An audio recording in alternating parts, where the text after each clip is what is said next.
All right, so this would be a little bit different kind of sermon. So we feel like God is moving in the ministry of Destiny Kids and City of Light.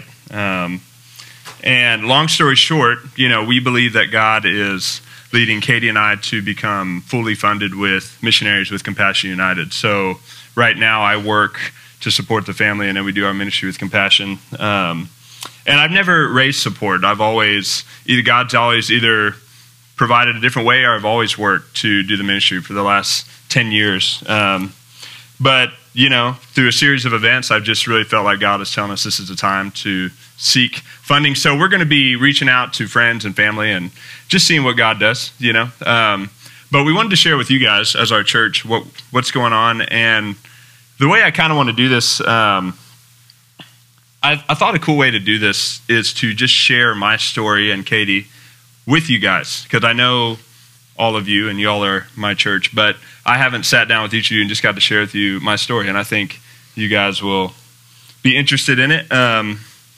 And my hope is that what I want to do is, as I share my story, I thought what would be cool is to share some truths that I've learned along the way, and I thought I could share those with y'all, and maybe they would be a blessing to you guys. So if you got a pen and paper and you want to bring it out, if something stands out to you, I'll have some stuff up on the screen. Speaking of, I need to get that clicker. If something stands out to you, write it down, and I hope it's a blessing to you. So it starts back when I was 11 years old.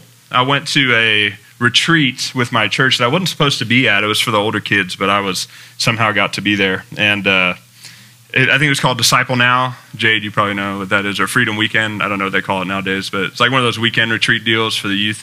And man, I'd grown up in church my whole life, but there was just something about that night. I don't remember what the guy said. I vaguely remember what he looks like, But you guys know that, from your own salvation experiences, a lot of you, there's a moment a lot of times where God just breaks through, And that was that moment for me where I knew I needed God. I was crying.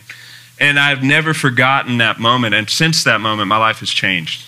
It's just the supernatural thing that God does, where you have that encounter and God comes into your life, So I became a Christian when I was 11, but I feel like my walk with God didn't really start until I was like 15, because when I was 15, my parents got divorced, which for our family was a pretty traumatic experience. I know it isn't for everybody, but, I remember my dad sitting me and my sister down, my twin sister, in my bedroom, and telling us he didn't love my mom anymore, and he was going to leave. And I like to think I did the Christian version of cussing him out, but it was interesting, actually. I was almost feel like God was speaking through me, because I said to him, "You're never going to be happy." I remember saying that to my dad. And but it really tore my family apart. It just really did. My dad was the spiritual leader in our home.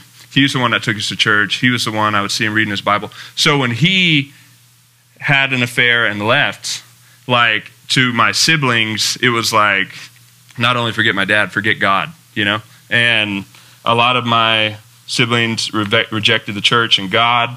We became pretty poor. A lot of us had to get jobs to work to help support the family. We had to move when we were 18 because we couldn't keep the house anymore. And up to that point in my life, God had done enough in my life to where I knew, like, I didn't want to fall away from him, but I was just in a desperate place. Like, I was like, God, I really need your help to get through this, I felt lonely. I didn't know what to do.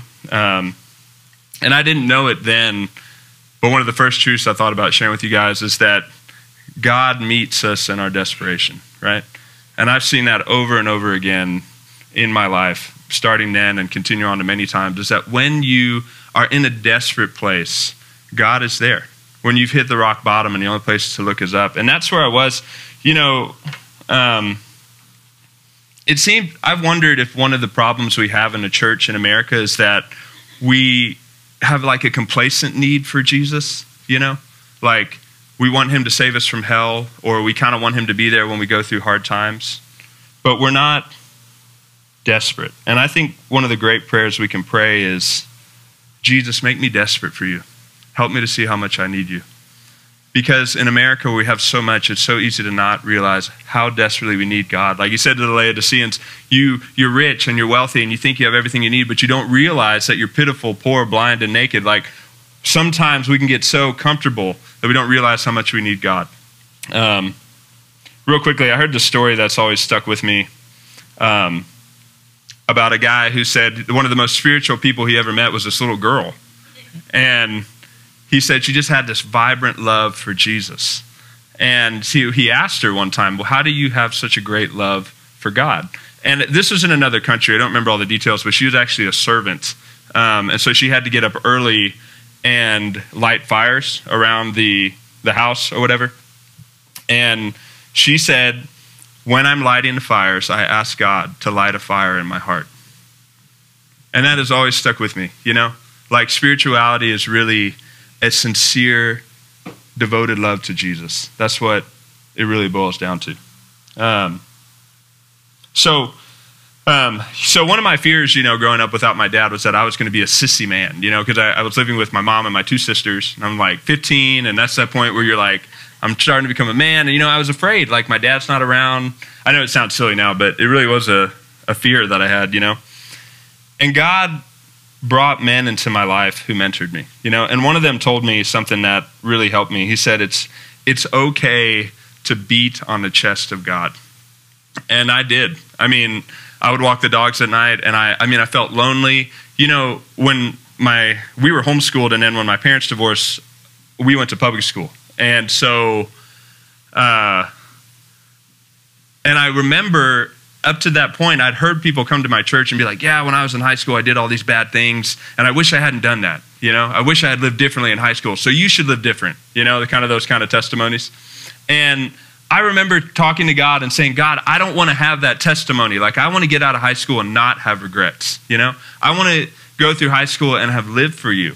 But that meant that I lived a very lonely life in high school in some ways. You know, I had some friends, but I was called the Jesus kid. You know, I'm the one, I brought my Bible to school, and you don't always realize it until you look back, but you could see how people kind of left you out, or, you know. And so, and then even in my church, people felt like I was too radical, cared too much about the rules or whatever. So, man, there were times where I was just really lonely. I was trying to live for God. I felt alone. And I would tell God, like, God, I don't want to do this anymore, you know. I struggle with depression, struggle with thoughts of suicide sometimes. I would walk the dogs at night. That's when I had time to walk the dogs. That was one of my chores. And I would just pour out my heart to God, you know. And I would tell him, like, God, I don't want to do this anymore. You know, I'm tired of this. I don't want to try to do this Christian thing anymore. And that was one of the best times in my life looking back, because when I would tell God those things, like, God, I want to quit, God, I don't want to do this anymore, there would be something in me that would tell me to keep going. And it wasn't me. And that was something that has always stuck with me in my life, is that there was something inside of me that wasn't me, because I wanted to quit. I was at the point where I wanted to stop, but I know that something else was inside of me telling me to keep going, you know? And I've looked back on that now so many times as a true assurance of my salvation. I know God is in my life because he kept me going when I didn't want to, you know, when I didn't have the power to keep doing it. And something I've learned from that season in my life is that being honest with God is one of the most valuable things that you can do, you know? We have a tendency to try and be strong for God, or be who we think God wants us to be. But it's a lot better to be honest with him, because he already knows it anyways, right? And I think a lot of times what God is trying to do is to get us to be honest with ourselves.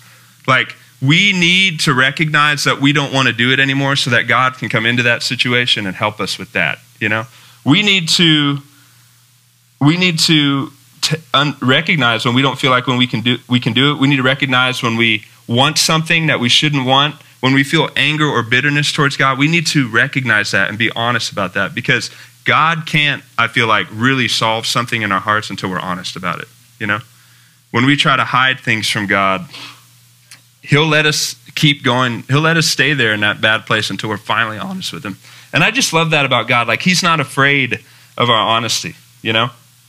He got me through. He never pushed me away in my honesty.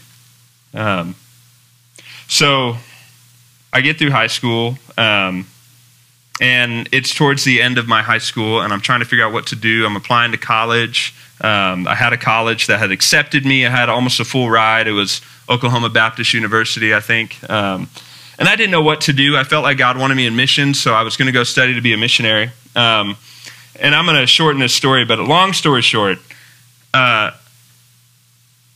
this opportunity to do a mission trip in England opened up. And it was so random. It was just like this random dude that came and shared at our church. I had never heard of it before, never thought about England before. And I felt like it was what God wanted me to do. I couldn't stop thinking about it. It was like God had just glued it to my heart, you know?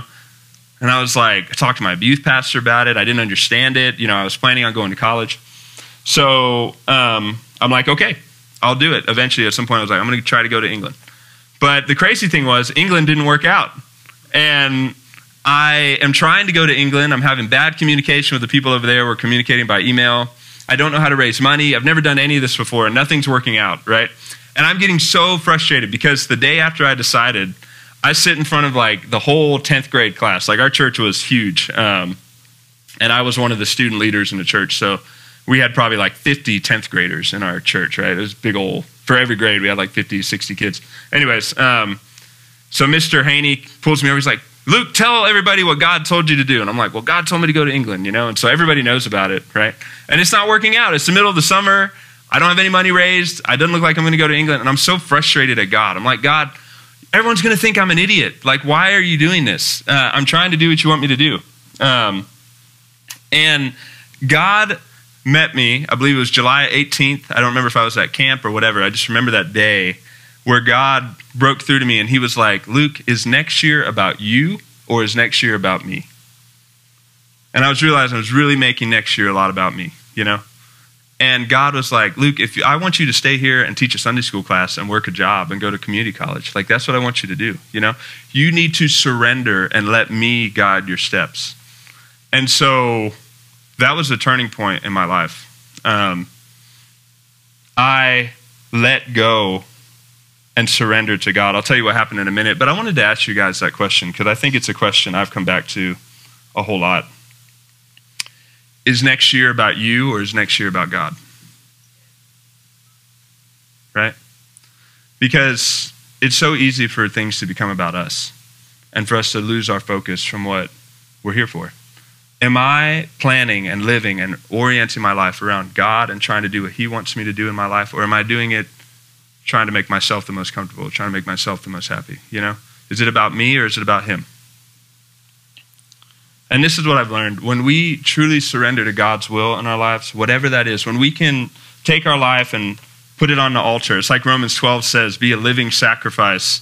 The only problem with living sacrifice is that they want to crawl off the altar, you know? And that's the way it is with us. Like, we're like, here you go, God. And then, you know, a couple weeks later, we're like starting to get out of the fire a little bit. You know, it's getting hot. So, thank you, Courtney. So, you know, when we can truly lay our lives for God and say, God, whatever you want me to do, I will do it. And it's a supernatural place to get there. But when we are really there, we open the door for God to do something great. And that's what God did. So I surrendered. And it was so cool because I had peace. For me, it was a real, honest surrender. It was like, God, whatever next year holds, I'm open to it, you know? And so I didn't go to England. I didn't go to college. I didn't know what God wanted me to do. So I called an old friend of mine and said, hey, it looks like I'm going to be here. You know, is there any way I could volunteer more with what you do? You know, just trying to find what to do next. And he was like, you know, Luke, I don't know how God did this. I don't know if he was like sitting with him or what, but he's like, you know, because it's so random. Like, he'd never talked about this guy before, but he's like, I know this guy who does inner city internships, and you should get to know him. And so I met with him on Thursday, and I started working at his ministry on Tuesday, and I stayed there for 3 years. And it was exactly where God wanted me to be. But I never would have gotten there if I'd gone to college. And so God puts this England thing in the way. And so I'd go to England, and then England doesn't work out, college doesn't work out, and boom, God puts me. I call my friend at just the right time. He hooks me up with that pastor, And God, it was like right where God wanted me to be. It's just so cool, you know, how God does that. Let me see how I'm doing on time here. 10:50. Okay, I'll try and not take too long. I want to get to Destiny Kids. But anyways, I went to this ministry called Something Good in the Hood. These are a couple of my shirts that I kept. Most of them were nasty and gross by the time I left. So, but we would wear these shirts. This one got some extra love, but we did something called the cat truck. I'm going to show you some pictures in a minute, but here was the slogan we had on the back, something good in the hood. Yeah. And so, you know, you couldn't miss us. We were as bright as possible. Here, let me show you what we did. So we had these mobile trucks. I'll show you a better picture in a minute, but I wanted you to see kind of how it worked. We had trucks, and the side of the truck came down, and you put the 3 legs on the side of the truck, as you can see there, and put steps up. And so it became a mobile stage, basically. And we had speakers that were run by batteries. And we would go out into these neighborhoods and do church. We call it a sidewalk Sunday school. We just do it right there in the middle of the parking lot. Here's another one. You can see there. So the kids would sit on tarps, and then we'd, you know, right there booming out of the speaker. Everybody could hear us, you know, into the apartments and everything. There's nowhere to hide. So it was really cool. And, you know, I was ignorant. I did not realize how dangerous some of these neighborhoods were. So this particular neighborhood is in, let's see, I don't want to get it wrong, but I'm almost certain that is Kings Row Apartments. That's in Sunnyside. And Sunnyside is the 6th most dangerous neighborhood in America. You know, all kinds of crazy stuff goes on in these neighborhoods. One time in this parking lot, we showed up just hours after a shooting had happened in the same parking lot. The kids are all running up telling us about it, and it was so surreal to be talking about Jesus right there in the middle of where, like, someone just got shot in the chest, you know. I remember doing a Bible club out here one time and looking over, and there's this dude just wailing on somebody over there, you know. I remember one time, this is so crazy, I was like, we were teaching the kids, and a fight was breaking out or something among the older people that were off in the distance. You know, guys with shirts off running across the parking lot and stuff. And I'm not teaching. I was standing off to the side, and I was planning an evacuation route, you know, if things got crazy. I was like, okay, we're going to get all the kids, you know, we're going to go this way around the truck and try and get over there. And I was like, how many kids programs do you have to plan an evacuation route for? You know, like, it's just crazy. And I don't want you to get the wrong idea. There's a lot of awesome, amazing families. That was the weird thing about working in Houston, is that you go to these neighborhoods like Haverstock Hills. The first year we were there, 26 murders in the apartment complex, if I remember right. Let me put that caveat in there. But it was like a 3,000 person apartment complex. Huge, assisted housing, you know. And, you know, 26 murders there. The kids wouldn't come around with us outside except for the Bible club program. There were like needles in the playground and stuff, so kids couldn't play out there. But so many awesome, amazing kids, you know, amazing families, you know, amazing people that are stuck in a cycle of poverty and brokenness. Some of the most intelligent, cool kids I've ever met in my life have not been, this is no offense, no hate on anybody, but they haven't been in the rich churches. They've been in the worst places in America, you know? And it's tough to know that. And like I said, you know, I was ignorant. I didn't know what we were getting into. I remember in Haverstock Hills, a cop,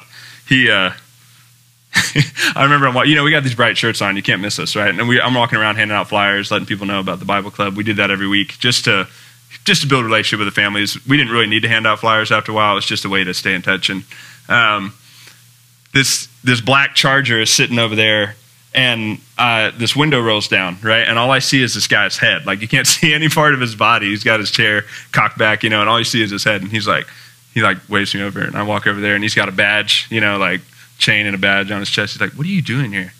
I'm like, "Oh, we're just handing out flyers for church and stuff, you know, telling kids about Jesus and families and all that." And he's like, "All right, be careful," you know. He's like, "You thought we were crazy, right? Like, what are we doing out here?" And there's a lot of stories. I'm not gonna share them all because I'm crunched for time, but I wrote a bunch of things down that I just remember about being out there. And like I said, just so many children and families hungry for love. They've been sucked into a lifestyle that they thought would fulfill them, and it didn't. And a lot of moms end up with kids and nobody to help them take care of them. They're maxed out. They're trying to take care of their families, so a lot of these kids are raised up with no oversight. And a lot of them are looking for love and attention. That's what they're craving. And man, it's just crazy. I can't describe it to you. When the kids realize you're a safe person, how much they want your love and affection. You won't understand it until you've been there. When you have 15 kids circling around you while you're just walking around handing out flyers, calling your name, Mr. Luke, watch this, Mr. Luke, watch this, Mr. Luke, watch this. It's unreal. It's surreal, And again, I'm not putting any slight on any of the families or anything down there. I want you to understand, so many amazing families, but so many moms down there are maxed out. They don't know what to do, and they can't do any more than they're doing. It's a hard life. But the reason I share all of that with you is not just for shock factor. The thing I wanted you to hear that I've learned is that when you surrender to God, He opens doors that no one can shut, and He shuts doors no one can open. And that is real. To be in these neighborhoods and be protected with all this crazy stuff going on around us. Like I said, there's more stories I didn't have time to share, but we never were assaulted. We never were hurt. Even the girls that worked in our ministry. It was like God has His hand. And I'm telling you, sometimes we'd be on that stage and you could feel the literal presence of God around what we were doing in that community. It was like there was no doubt we had angels surrounding us, And when you are where God wants you to be, you are protected until God allows or ordains something to happen. When you are where God wants you to be, anything bad that happens is coming through His will, and He's going to work it for good. It's amazing to be in the center of God's will. And so I just encourage you guys, getting in the center of God's will is a good thing to do. Here's one other thing, and then we're going to get to Destiny Kids, but this is all my story leading up to it, just things I've learned. But here's one other thing that has really stuck with me. Luke 12:31 is a verse to stake your life on. Let me read this little passage with you. Read it with me if you will. He said to His disciples, "Therefore I tell you, do not be anxious about your life, what you will eat, nor about your body, what you will put on. For life is more than food, and the body is more than clothing. Consider the ravens. They don't sow nor reap. They have neither storehouse nor barn, and yet God feeds them. Of how much more value are you than the birds? And which of you, by being anxious, can add a single hour to his span of life? If you then are not able to do as small a thing as that, why are you anxious about the rest? Consider the lilies, how they grow. They don't toil, they don't spin. Yet I tell you, even Solomon in all his glory was not arrayed like one of these. If God so clothes the grass, which is alive in the field today and tomorrow is thrown into the oven, how much more will He clothe you, O you of little faith? And do not seek what you are to eat and what you are to drink, nor be worried. For all the nations of the world seek after these things, and your Father knows that you need them. Instead, seek His kingdom, and these things will be added to you."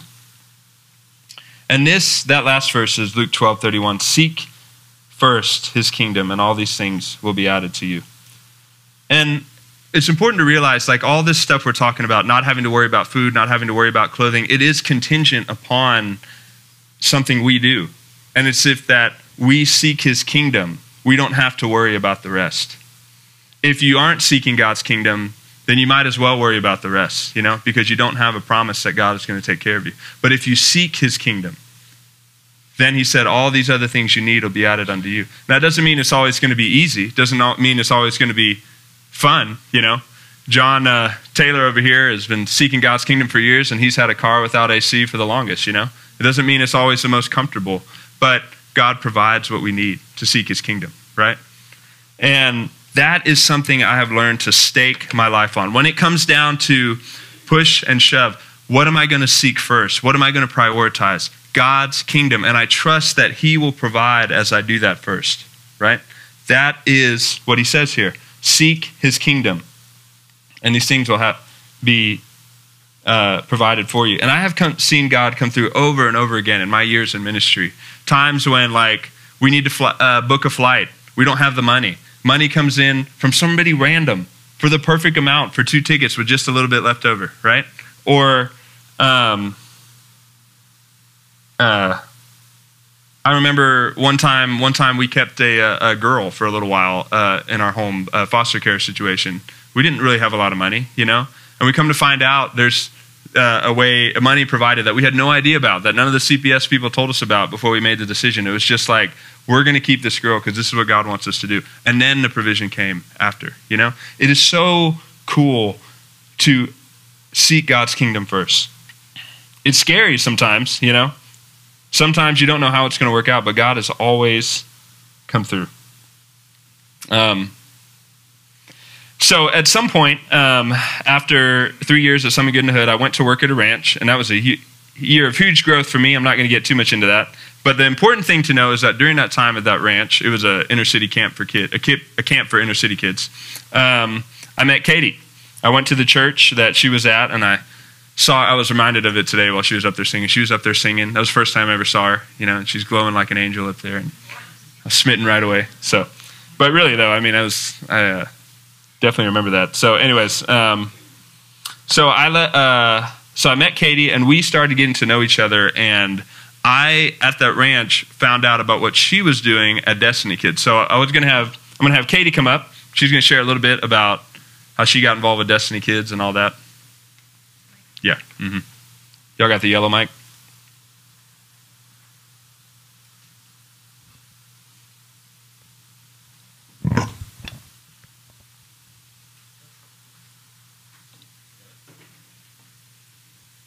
Funny is, I think I was singing with John probably, right? When we were there. Oh, probably so, yeah. How about that? Yeah. And Crystal, right? Yeah, I think so. Yeah, uh-huh. So one thing Luke and I wanted to do was kind of run y'all through some of the transition of Destiny Kids from beginning to now, which I don't know if we'll have time for all of that, but... we got pictures. We'll go through them real quick. Yeah. But I just really wanted to share with you guys the start of Destiny Kids and kind of how it came about and what God did in me, bringing me into it and that kind of thing. Got my notes on my phone.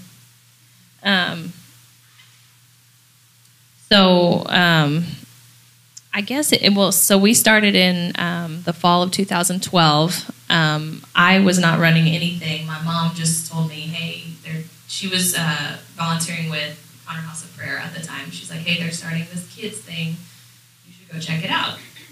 And so me and my sister went down, and we were just seeing what it was all about or whatever. And it was a little chaotic. And to start, the woman who had started it had envisioned small children. She had done something in schools that was a lot tamer than this was, I think.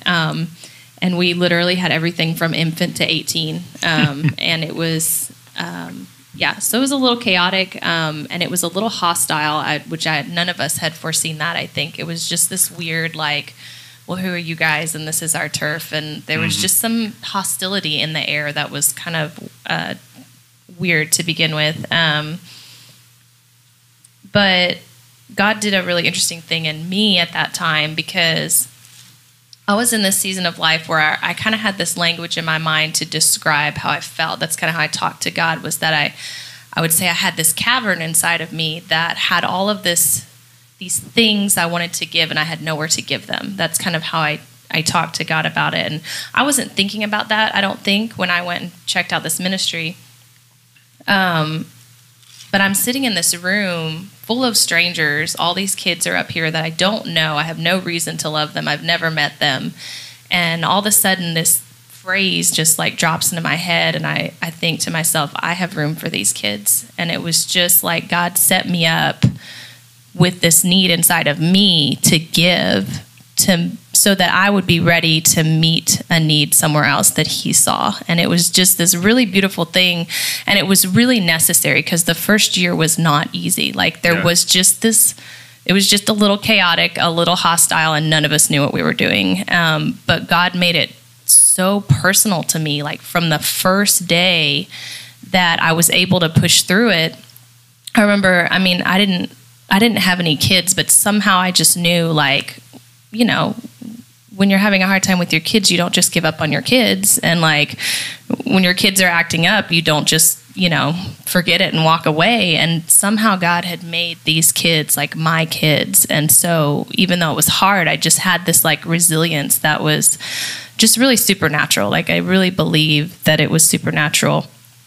And I think God just does that sometimes. He just sets you up to be ready to fit the place he wants you to be. That's what he did for me anyway. And I really needed that. And I think, and I just wanted to share that, like, I think it's really important to know that that really was the beginning foundation of Destiny Kids, was just a supernatural love for these kids that God dropped into my heart. And,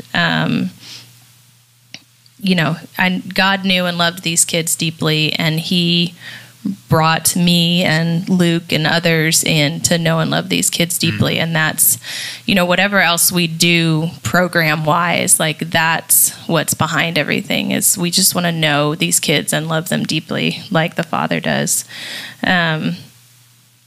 So that's kind of how it began. Yeah. I mean, this is why I call Katie the heart and soul of Destiny Kids. She's the one that keeps us going. Yeah, so I was working at the ranch, and we started working together a little bit. Real quick, I want to say, and we're going to try and speed run through some of this, but when I left Something Good in the Hood, just real fast, I just want to say, when I left Something Good in the Hood and when I left the ranch, part of both of those situations, I left with some tension with the leadership, which is something I really didn't want to do because I had good relationships with both of them. And over time, it really hurt me because I really cared about them, and I didn't want to leave. And as I've looked back, I can see there were some things that I needed to change. There were some areas where I could have grown, you know. But I've also, I think, rightly recognized that they did some things that were wrong in the way they handled situations, right? And that's okay to recognize. Oh, wait, let's see. Oh, look, this is Katie. Oh, I meant to put this up here when you came up. This is way back in the beginning, probably like 8 years ago. But I just thought this would be good to share real fast, is that the failings of others cannot thwart the plan of God for your life. Amen? Well, even though the leaders that I was working with made some bad decisions that really negatively affected me and caused me to leave, especially Something Good in the Hood before I wanted to, God was in control. And he worked through that to lead me where I was today. In a weird way, if they had not made their mistakes, I never would have met Katie, right? And maybe never have gotten as involved with Destiny Kids as I did. So it's cool to recognize that even the failings of others, when you're walking with God, it can't derail what God wants to do. So let's. I'm going to put this in the middle because I got. So let's go through some of this. So this is when Katie started. This is the church building they were in. And I was not leading. That lady on the left was the leader at the time. Oh, that's Roseanne. Yeah, over there on the left. Yeah, it's kind of a weird contrast on that picture, but. Most of these are my phone pictures, so they're not the What'd best. you say? 2012? Yeah, 2012, yep. Mm-hmm. So yeah, as you can see, like she said, there's all kinds of ages here, you know, and we just had everybody in one big room. Like it was everybody, you know, but they were teaching lessons for kids. And so the older kids quickly, you know, sometimes went a little crazy, but then eventually y'all split up. Yeah, so it was a church that had a bunch of different rooms. This was a church in the community that was letting us use their space, and we eventually kind of split up, and I took over an older girls group at some point. Right. So this is Katie back then with some of the older boys. Yeah, I guess I taught all the older kids for a little bit, and then eventually we just kept breaking it up to make it more manageable as we went along. This is sort of a side note, but that boy on the left here, that's the left, right? Yeah, Poppy. If you look at if you go to CompassionUnited.us, hit on the banner, his face is like his dead eyes. Center. He's like the face of Compassion United. So yeah, again, this is back then. They would, like she said, it was a little uncoordinated. It was just like, let's do song time. Let's figure out what to do and do lesson time and stuff. Yeah, we were just figuring it out. And actually, we took off the first summer, so that would have been 2013. Okay. And something that I feel like God led me to do was to try to meet with each of the older girls in my class that summer, kind of one-on-one. And what was super interesting is that when we came back together the fall of 2013, it was like a whole different atmosphere there. And I think partly because there had been relationships built over the summer that was outside of that program. And it was, you could almost just see like the girls couldn't treat me the way they used to treat me because we were friends now. And it was really cool that God did it that way. She gained and it trust. was in the fall of 2013. I think it was that like a year later that Luke Reedus approaches me about taking over the running of it all. The other woman wanted to be part, but she didn't want to run it anymore. So, didn't y'all remember when Stuart came and led worship? Anybody remember Stuart? That's him. If you don't, it's okay. He came here a couple times. That's him right there. It's not me. Okay, that's him. Y'all do look like I didn't want y'all to think it was me. So around the time I met Katie, they started doing a program outside in Tall Timbers. Those of y'all that came with us the other week, you remember this. We don't use chairs anymore. But this is about the time where I started coming out. So there's me on the bottom right there, way back when. Sitting on my car. Much skinnier, probably like 40 pounds lighter. Anyways. And so eventually we moved inside. Now at this point, Katie and I are dating. At some point we've gotten married. And at some point they let us move into the community center there. So we would, I think this was really early on before we really had to set up the way we wanted, but we would do the Bible program in there. That was nice. We didn't have to, go out early. This is one of my favorite pictures from the inside. It's just really cool to have a place where these kids can come and meet with God, And at some point, Ariella was born, and she's been out there from the very beginning, from before she could walk. She's been doing it for 5 years now. So, and you want to tell them about TMNT? Yeah. So at some point, we really wanted to raise up some of our teenagers to become leaders within the group, and you can kind of see quickly who those teenagers might be. And so these were 3 kids that we started with, and they were super fun. Gabriel in the middle, and Mimi and Joelle, and Cece, not Mimi. And yeah, we called it TMNT. I think you came up with that, didn't you? Teenage Missionary Ninja Trainees or something like that. Yeah. Some Teenage Mutant Ninja Turtles, we went with it. So we would just meet with them. We tried to. I was going to make T-shirts. We would just meet with them like once a week, right? And do like a separate Bible study with them, trying to mentor them a little more personally, I guess. And we took them on a mission training weekend one time, and so they could start teaching the kids. Yeah, that's her. Here's CC teaching the boys class. Yeah. It's pretty cool. So we gave them some training, showed them some things, and pushed them into doing some of the stuff there. It was really cool. It was now, at this point, we were... see what time it is. Okay, we're doing good. I have y'all till 11:30. It's not the right time. I guess the power went out or something. So, anyways, now at this point we were doing programs 3 to 4 nights a week. I think when we were doing TMNT, that was Friday nights. So yeah, I think we were doing it 4 nights a week for one semester, 3 nights for pretty much all the others, and I was working full time. And Ariella had been born, and I was starting to realize, from Monday morning till Wednesday afternoon, I hardly spent any time at home except for sleeping, right? So Monday morning at 7 a.m., I'm out of the house, and then we have Monday night program. Tuesday morning, I'm at work. Tuesday night program, And then same thing from Thursday all the way through Friday night when we were doing 4 nights a week. And we were just starting to see, when it was just me and Katie, that wasn't so bad, but we have a daughter now. She needs me to be at home with her. We needed more time. And so we were praying about it, and it was weird because we didn't feel like God wanted us to back off from Destiny Kids doing our 3-night to 4-night-a-week program. But we needed more time, but I got to pay the bills. I got to work full time. And it was just like this weird situation. We didn't have a peace about backing off of Destiny Kids, and we didn't know what to do. So we just ended up kind of waiting and just kind of praying and God, what do you want us to do, And the only people that I remember that we really talked to about it with was Luke and Carla. Right? Yeah, I just remember we didn't really tell anybody about it. We were just praying about it during the summer, hoping God would work something out.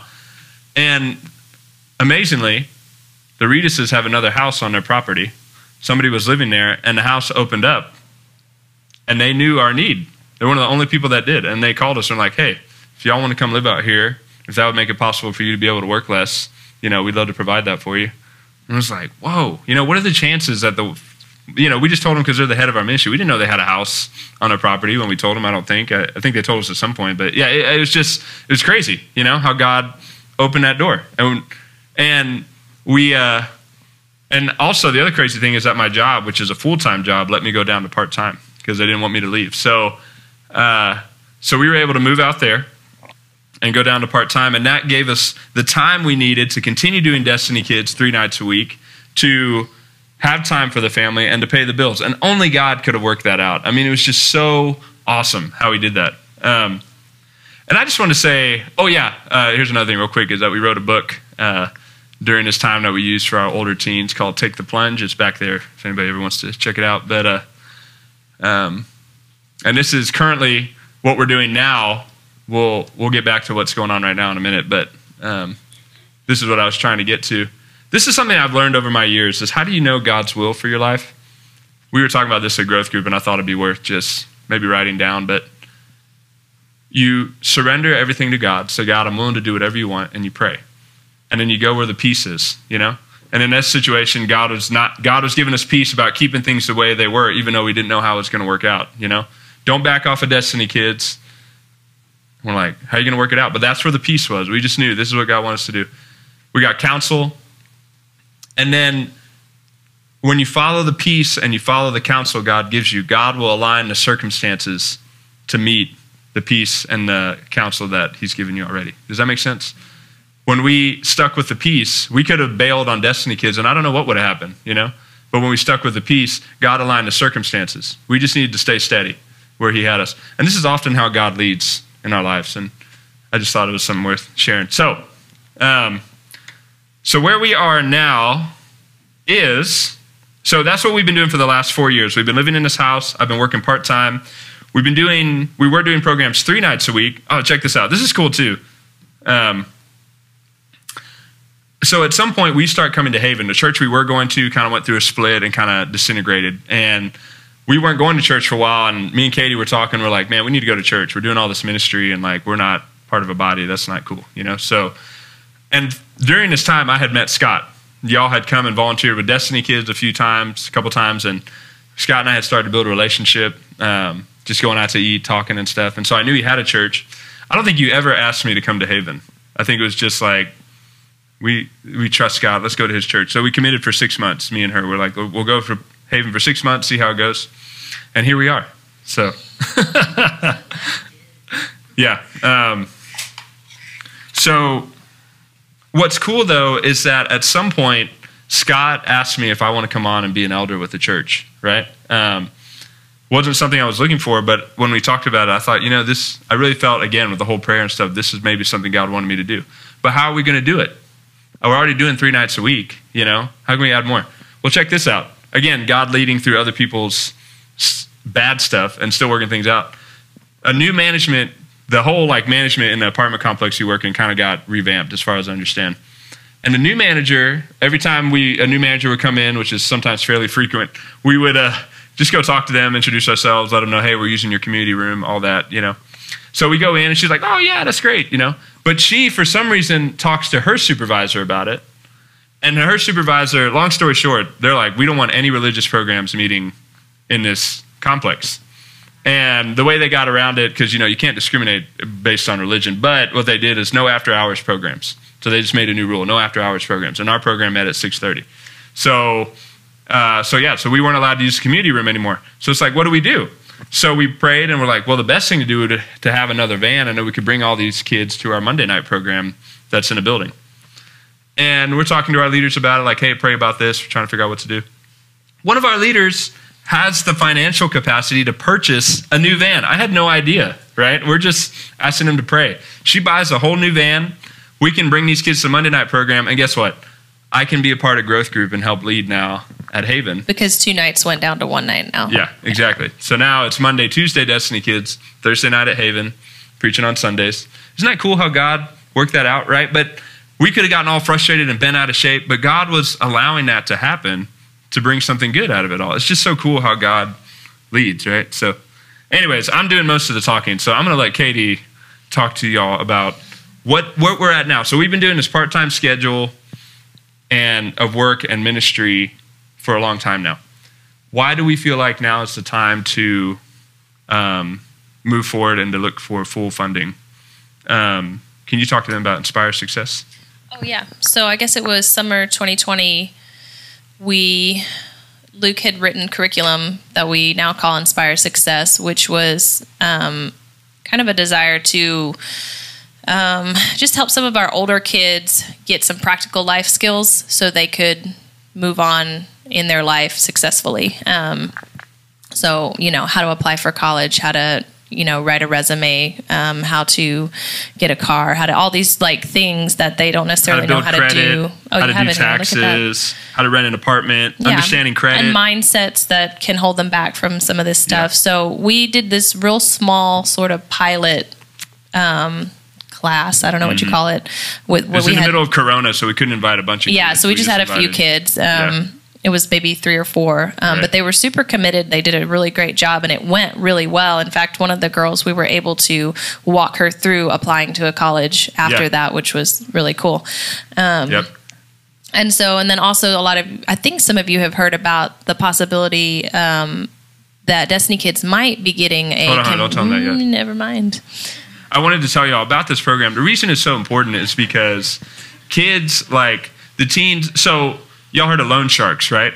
Well, they have these car places. Just one example out of many. These car places where it's like no payment down, no credit check. You can walk out of here today with a car.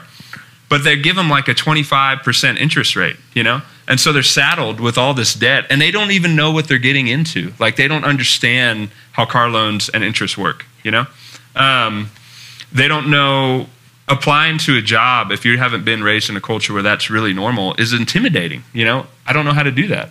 And more than that, like she was talking about briefly, the mindsets for success, like having a vision for your life.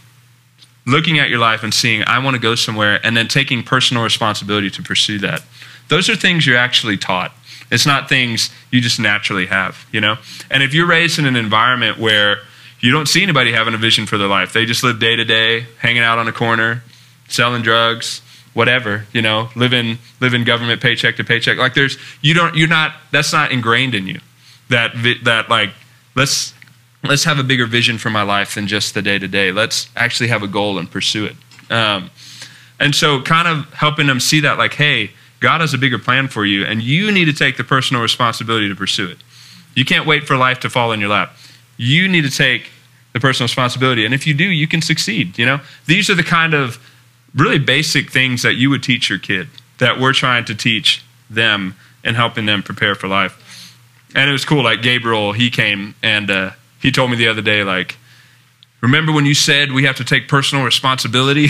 Because I think I was like joking around, trying not to take responsibility for something. And so he turned that around on me. On you. Yeah.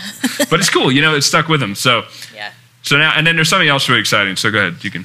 Yeah, so Compassion United is going to maybe have an opportunity soon to partner with a project to transform a building near the community we work in that could become a community center for us to use. It would be a building for us to use our programs in, which would be great for one thing. But there's also very likely going to be a lot of other opportunities, like after-school tutoring and mentorship opportunities and just all kinds of things if we have a place that's ours right there in the community. Yeah.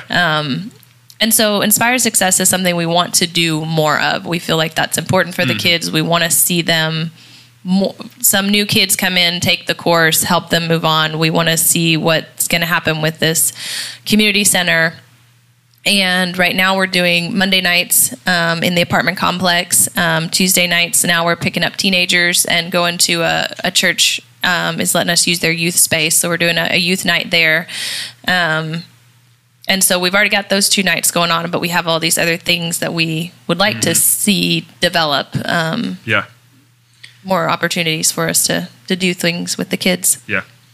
Yeah, we just feel like God is kind of pushing us now as these things, Inspire Success is in our hands and this community center is developing. Like, now is the time to become fully funded so that if everything works out at the community center, we can really dive in and be a part of that. And so that's what's going on, first of all, I just want to share that with you guys so you could know a little bit of our story and kind of the little bit of history of Destiny Kids and all that. And we also just wanted to ask you guys to consider if you want to partner with us in that. We're going to be reaching out to friends and people we know and just seeing what God opens up. And if you want to give, that would be great. We're looking for people who are interested in committing to $50, $100, or $200 a month in monthly support.